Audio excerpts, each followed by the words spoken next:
Alis sedang menyeberangi sungai untuk temui Ratu Merah di istananya. Namun sungai yang ia lewati bukanlah seperti sungai pada umumnya. Di sana bukan batu juga yang berjajar untuk ia seberangi, melainkan wajah manusia raksasa yang sudah mati. Perlahan ia melompati wajah-wajah itu. Setelah ia berhasil menyeberangi sungai tadi, Alis melihat ada tembok tinggi di sana. Ia harus bisa meraih tembok tinggi itu untuk bisa masuk ke dalam istana Ratu Merah. Alis pun bingung gimana caranya. Namun tubuhnya yang kecil tidak bisa meraih tembok setinggi itu. Beruntungnya di bawah ada lubang semut. Saat ia mengintip, terlihat ada Dogi yang sedang merusak topi ajaib pilit kawannya yang hilang. Ia cukup beraba-aba dengan topi itu dan berhasil terbang lepas dari gigitan Dogi. Tak memakan waktu lama, Alis pun langsung masuk ke dalam lubang semut itu. Sampailah ia di halaman istana Ratu Merah. Ia melihat di balik rumput itu ada Ratu Merah dan pasukannya sedang berkumpul di lapangan. Alis kaget melihat semua makhluk hidup di sana semuanya bertubuh besar. Bagaimana caranya ia bisa melawan si Ratu Merah, ucapnya dalam hati. Dengan teganya Ratu Merah itu menyiksa landak kecil dan menjadikan landak kecil itu menjadi bola golf.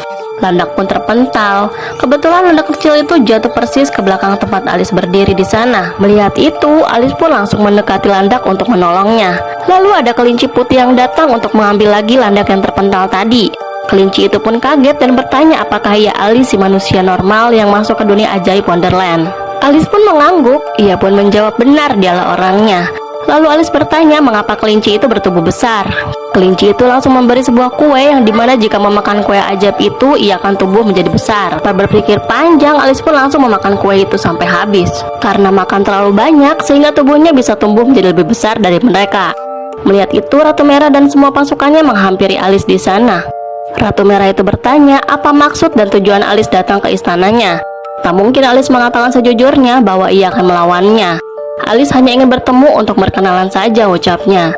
Melihat Alis yang berubah menjadi raksasa itu, Ratu Merah mengajaknya untuk menjadi anggotanya. Alis pun menyetujuinya. Ia akan mengikuti dulu apa yang diinginkan sang ratu untuk mengambil simpatinya itu. Ratu Merah pun langsung mengenalkan Alis kepada pasukannya. Semua pasukannya pun menyambutnya dengan hangat. Mereka semua tampak ramah terhadap Alis.